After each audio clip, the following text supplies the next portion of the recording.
The two specialized stances are the concave and the diamond stances. Because they are transitory stances used to heighten as well as support the effects of a technique, they will be demonstrated and not explained as heretofore presented. That the technique leap of death demonstrates both the diamond and concave stances.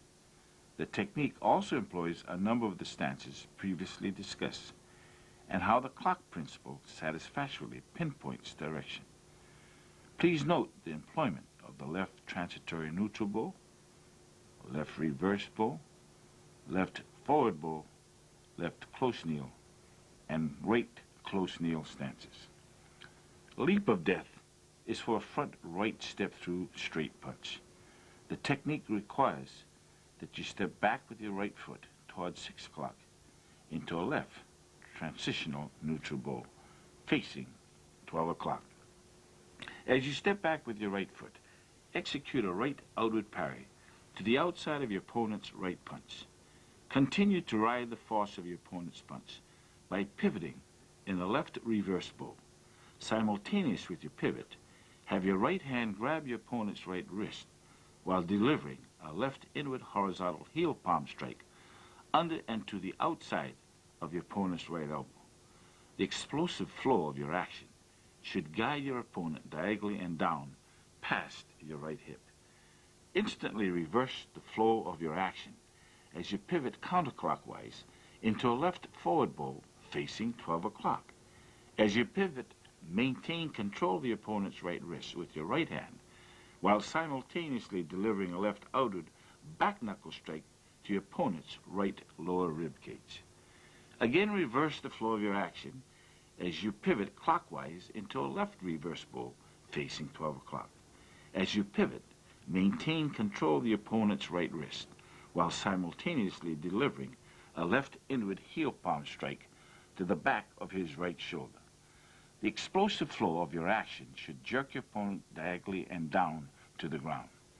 Leap into the air toward your opponent with both feet cocked under you and with both of your hands cocked to the sides of your chest, palm up in begging fashion, preparatory to executing your specialized diamond stance.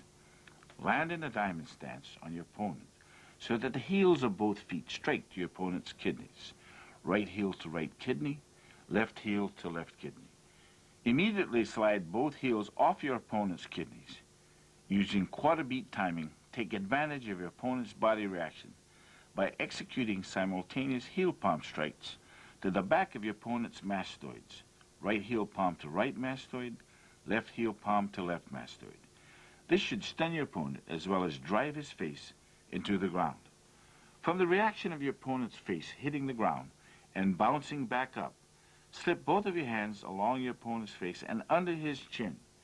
Immediately switch into a concave stance as you pull up and toward you with both of your hands, using your knees to brace down and against your opponent's shoulder blades.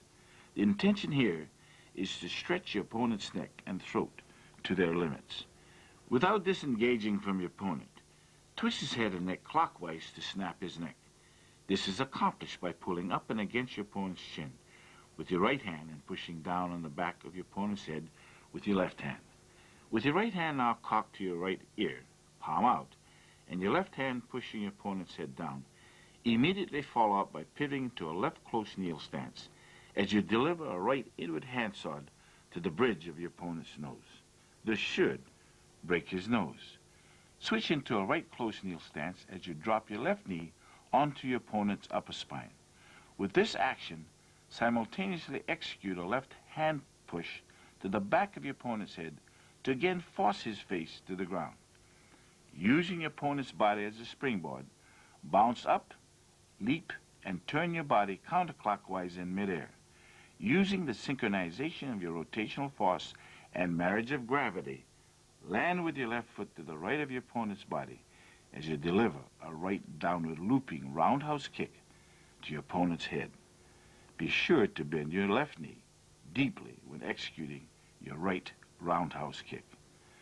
From the point of contact of your right kick, execute a right front crossover and cover out twice toward 10:30. The designation of a left or right stance is determined by the lead or forward leg, as well as the direction you are facing in the case of both head and eyes at the time each stance is established. The only exception rests with the one-leg stance. Because the suspended leg can be found in a number of positions and directions, it is the supporting leg that determines whether the one-leg stance is left or right.